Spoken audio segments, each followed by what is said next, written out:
Welcome to this live broadcast from CGTN. My name's Martin Lowe. We're in Thailand and we're at a place called Nakhon Ratchasima. That's in the northeast of the country, and we're about 250 kilometers from the capital, Bangkok. The reason we're here is because this is going to be the place today which marks the start of construction of a whole new era in rail travel here in Thailand. The railways in Thailand have long been neglected. There've been very little improvement since they were first opened some 100 years ago. This country very much turned its attention towards roads and road transport and later air travel. The railways exist, but they're very slow. They only travel at an average of about 50 kilometers an hour, and journeys take a very, very long time. There are lots of stations. Rail travel here in Thailand is very, very cheap, but it is mostly used by people who are poor, who can't afford the more expensive forms of transport, and those who really have no alternative or are looking for the scenery and are really not in any hurry. It's not really a practical form of transport for the 21st century for either passengers who need to get from one place to another, or even indeed rail freight and goods and services which need to move across Thailand and across country to country. Now, this is a problem that the Thai authorities have been looking at for a long, long time, and various schemes have been proposed and discarded because they've been too expensive or perhaps impractical. Finally, after perhaps a decade of talks between Thailand and its partners in this scheme, China, a decade of talks, agreement was reached about 3 years ago, and an understanding, an agreement was signed, which then followed 3 years of very, very detailed planning and discussions. Something like 22 meetings were held between the two sides, and it's all come to a head today. Finally, the China-Thai high-speed railway scheme will get underway. Construction will begin today. Now, the reason we're at this spot on this particular day is because it's an auspicious date. It was here 117 years ago, on the 21st of December 1900, that the very first major railway in Thailand was open for the public. That was the Bangkok to Nakhon Ratchasima route. And it was at this spot that the king at the time, King Chulalongkorn, who was also known as King Rama V, he came here to preside over the official opening of that service on this date 117 years ago. As you can see, a statue has been erected to commemorate that event, and it's for that reason that this spot and this date has been chosen for the inauguration, for the beginning of this new era in rail travel, this start of this high-speed railway scheme. Now let's talk a little bit about the scheme. As we said before, at the moment there are trains in Thailand and they have a network across the country, but it's not really of any great practical use. Anyone who has to get anywhere at any kind of speed travels by road transport or by air. They're hoping to change all that. The benefits of the scheme will be enormous if they can be implemented as expected. What's planned is pretty impressive. This is obviously the first phase of the first rail line, but what's planned is a 600-kilometer high-speed route from the capital Bangkok right up to the northeastern border of Thailand at a city called Nong Khai. That's been chosen because it's just a short distance over the river Mekong from Nong Khai to Vientiane, the capital of Laos, and in the future it's hoped that this railway line will be extended to join another high-speed network that's being constructed in Laos and even further north on to China.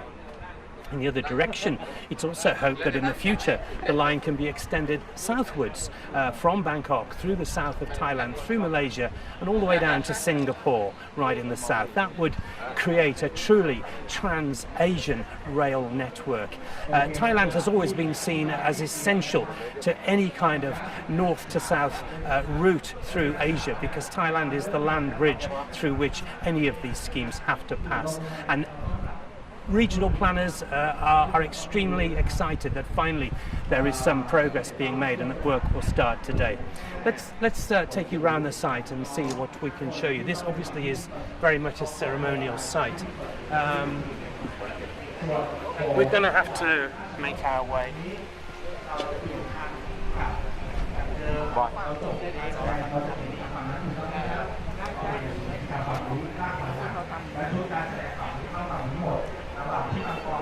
There'll be many guests here today, many senior diplomats from China and also officials of Chinese railway companies.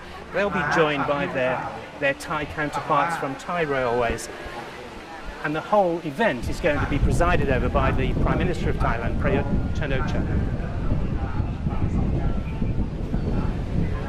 As you can see, although that this is a ceremonial occasion, and this is mostly a symbolic event to mark the beginning of construction, it's also got a practical side, and the working vehicles are here, ranged across the side of the existing slow-speed rail track.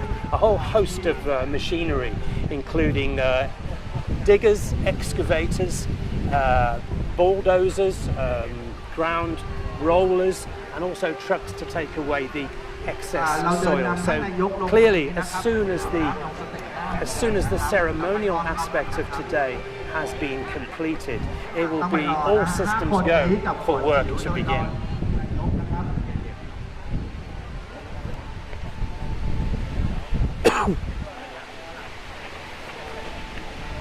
Let's see if we can make our way through here, through the crowds. Bear with us.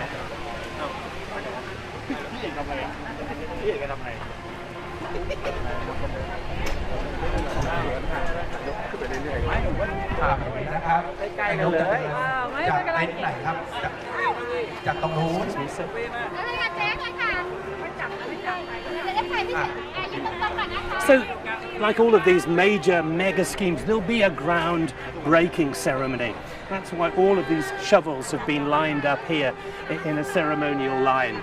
At a short while from now, the ceremony will move to this particular location. The Thai Prime Minister Prayuth, senior officials from Thailand, from China, and also representatives of both Chinese and Thai railway companies will come here and will ceremonially break the ground to officially mark the start of this $12 billion project.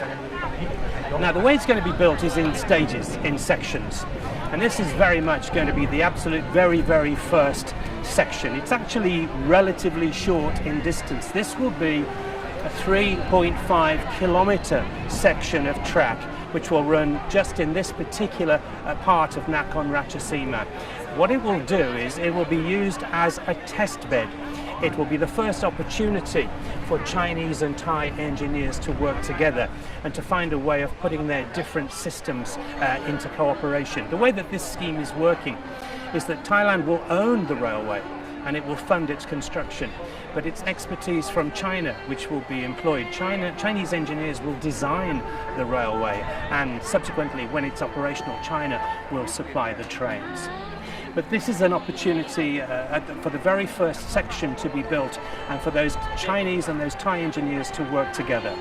This has been chosen for its symbolic value, but also for its geographical location. This is land already in the ownership of the State Railway of Thailand, and it's a relatively straightforward section of land for them to work on. They expect to have this 3.5 kilometer section completed within 6 months. But they're not just going to be building here. This is very much, both of these sides have a huge amount of political goodwill to get this project underway.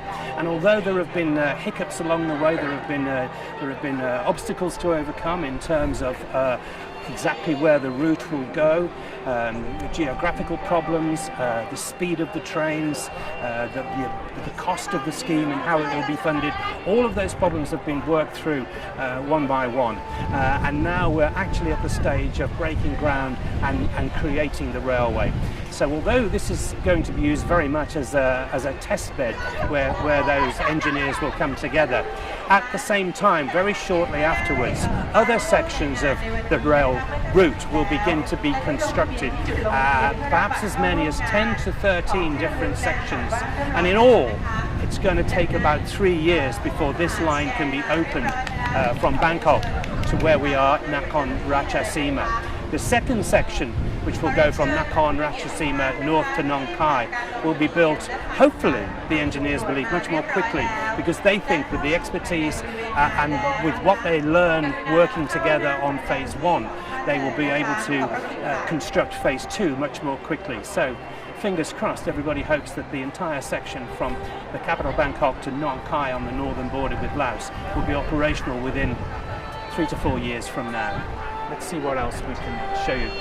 By the way, anybody who's watching this broadcast on Facebook can ask any questions they want by sending me a message, and I'll try and answer any of those questions for you. Let's make a journey.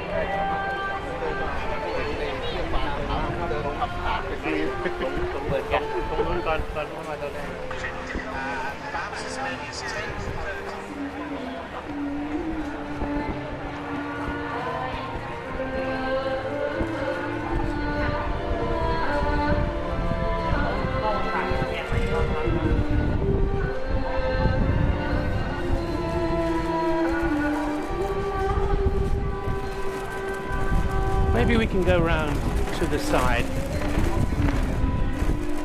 Clearly the one thing we can't show you today is a high-speed train because they don't exist yet, but there is. Let's go and see. Are you involved with this? Let's see if we can go in and have a look. Come in with me. Let's go and see if we can have a look.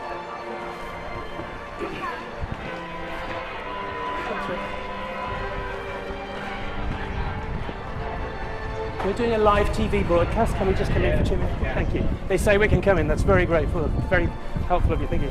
So this is what the trains will look like. We can't show you a full-size one because they're not in existence yet, or certainly not here in Thailand. But this is the tried and tested Chinese design, which has been in use in China now for some time. And it's basically a design which has taken the world by storm. China is now one of the most advanced countries for rail production and for train production.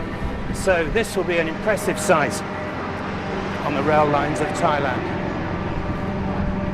There's a model over here where we can have a look at the sort of layout that people would expect.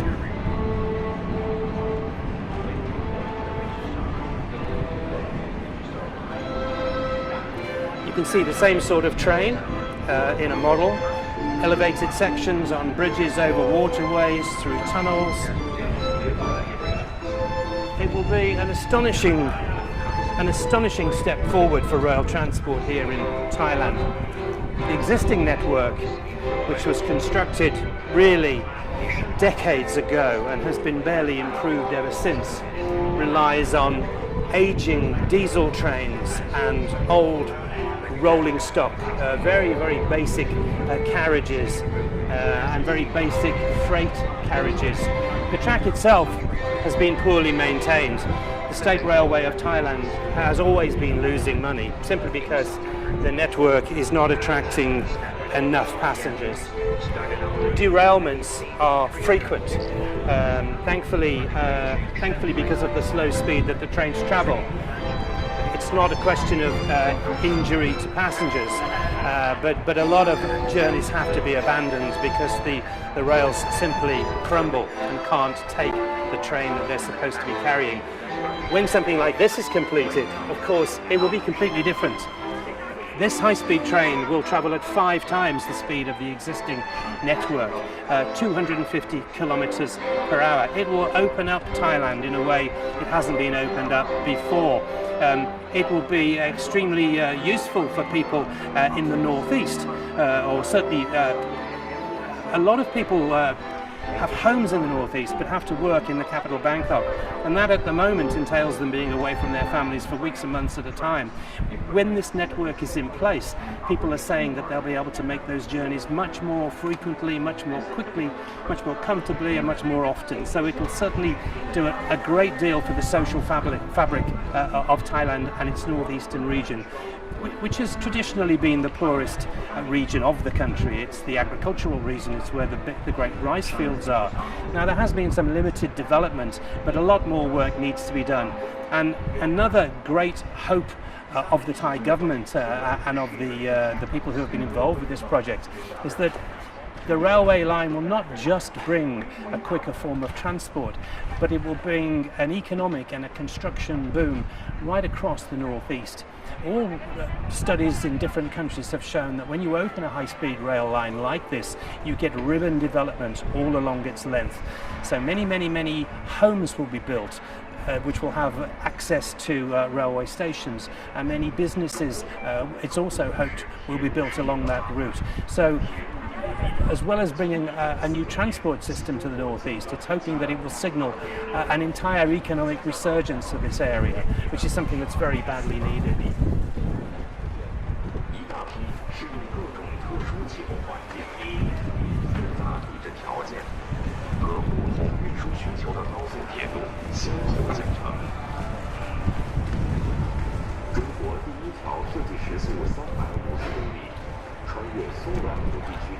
This entire site has been equipped with information boards, with models, with maps to try to explain this complicated scheme to those who aren't familiar with it.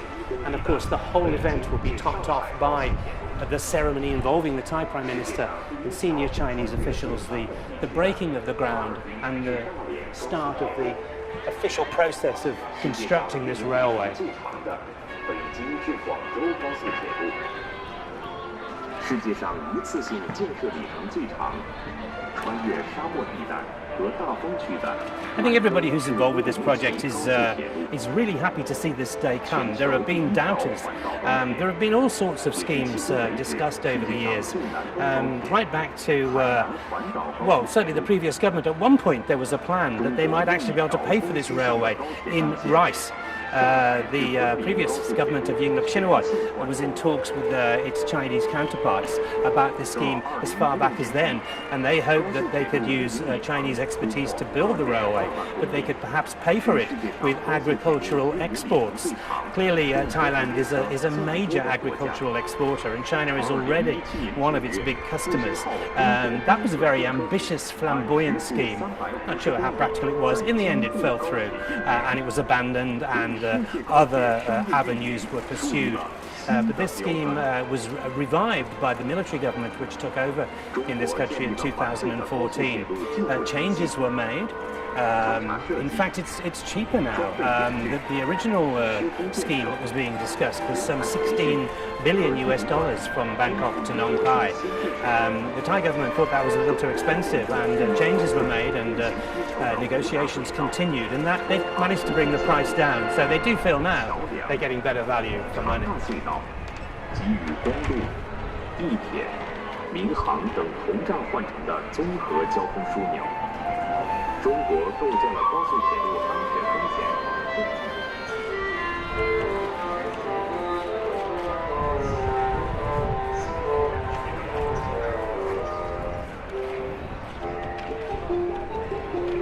We're just coming up to a map. This is the vision really for the future.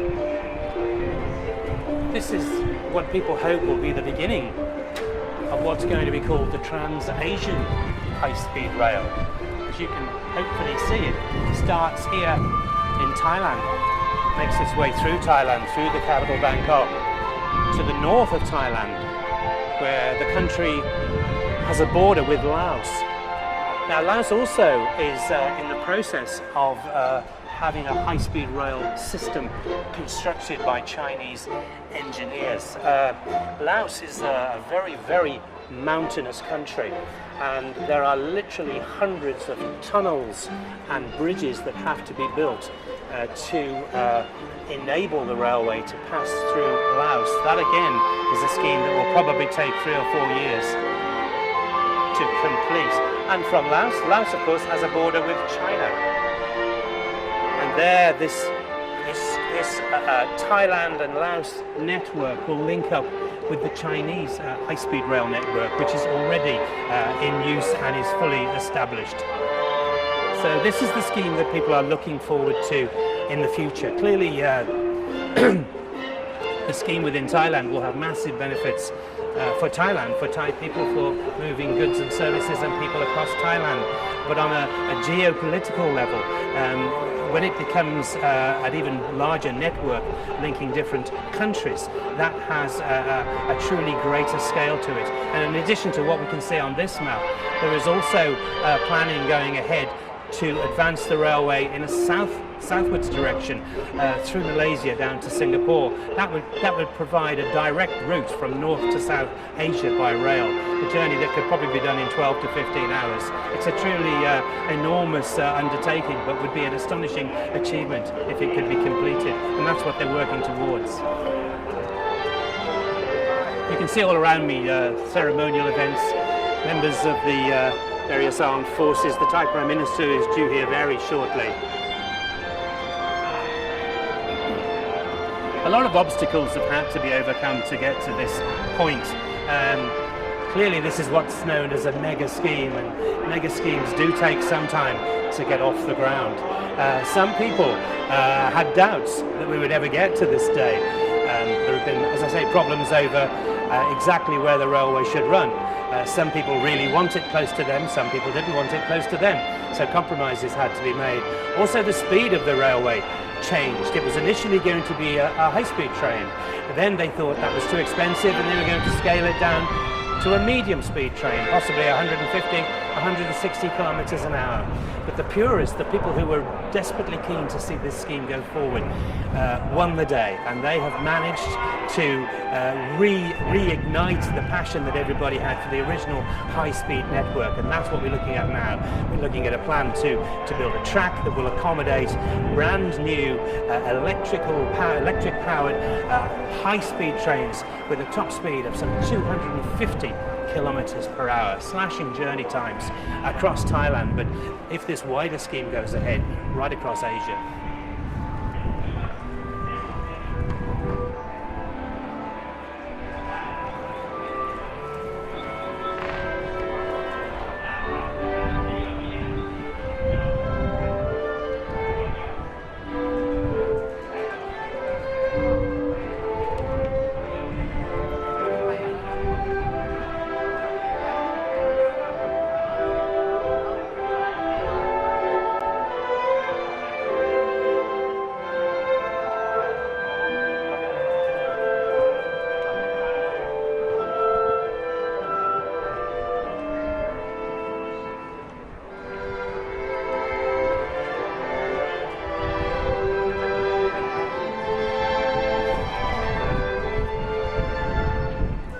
Let's have another look at the train.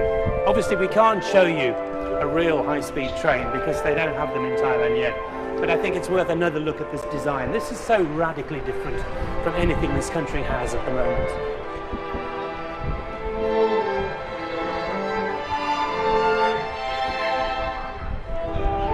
Maybe we can walk along the length of it, Ed. It's quite similar to the bullet trains that we've seen in other parts of the world. And seeing something like this along the rail lines in Thailand would be such a major departure from anything that's been seen so far. As well as the actual speed of the train, the comfort level is said to be very, very high. Thai trains are pretty basic at the moment, it has to be said. There are some first-class services on the longer routes, but the basic trains are very, very simple and straightforward. Some of them still have wooden seats, and some of them still have revolving fans in the ceiling for air conditioning. One thing that can be said about Thai trains, though, is they're very cheap. They're very, very cheap to travel on, and they've been very much seen as the transport of the poor. Perhaps that's why they've been a little bit neglected, but clearly all of that's being addressed now. But you can travel on a Thai train for really a very small amount of money, and in fact some third-class services for Thai people are actually free to allow them to get in and out of Bangkok for work purposes. So some rail routes are completely free of charge, and some of the others are, well, most all of the others really, are very, very cheap to use. But the level of comfort is very, very low, and as we said, they're very, very slow moving. An average speed of some 50 kilometers per hour over the whole country. Many stops, many stations. It isn't any real option if you need to get somewhere at any kind of reasonable pace. They're just really filling a gap for people who have no alternative choice. But the new trains, of course, that was the thing that people were concerned about. Great to have shiny, new, comfortable, fast trains, but if they end up being very, very expensive, then people can't use them. That's been taken into account, and although we're still clearly some way off putting these trains into use, but already people are talking about very reasonable fares, perhaps as low as $20 from Bangkok right the way to the north of the country, that border at Nong Khai with Laos. And to get this far, this is the halfway point from Bangkok to here, maybe $10 or even less. So very low prices for long distance travel. As I say, anyone who has any questions on Facebook, please ask them on Facebook, and if I can, I'll answer them.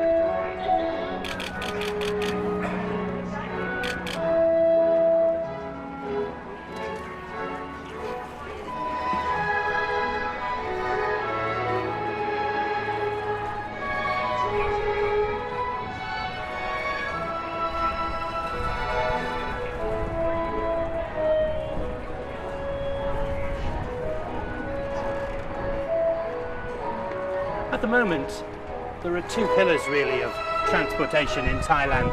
A lot of development has been spent on the roads. There are a lot of large straight roads in Thailand, but unfortunately they have a poor safety record. Thailand always ranks as the first or the second most dangerous country in the world in terms of road accidents and fatalities. So an alternative to long distance travel by road is long overdue. There is an extensive low-cost air travel network here in Thailand, and that's been the alternative that there has been to road transport so far. But planners and engineers and political scientists who've been looking into this say that this is well overdue. It's well overdue to have a rail system to provide that alternative. And of course, although aeroplanes are fast, we all know that in today's world you have to travel to the airport, you have to check in advance, you have to go through security. Of course, with a train, you can buy a ticket, turn up and get on board. So there are people throughout Thailand particularly, and even on the wider geopolitical level, who are looking forward so much to see the day that these trains go into service. But as I say, at least today, this is a major step forward. This is the day where the China-Thai Railway officially gets underway. Ground will be broken, construction will begin, and one thing, I spoke to the Minister of Transport here in Thailand, and he said, make no mistake, once we start, we will not stop. So now I think we can accept that this is now no longer a dream, but it's a reality. For now, that's all from us here at Nakhon Ratchasima in Thailand. We hope you enjoyed learning a little bit more about the China-Thai high-speed railway. We'll obviously continue to report on it through its development and construction. But for now, thanks for joining us. Please tune in again next time. But for now, thank you and bye-bye.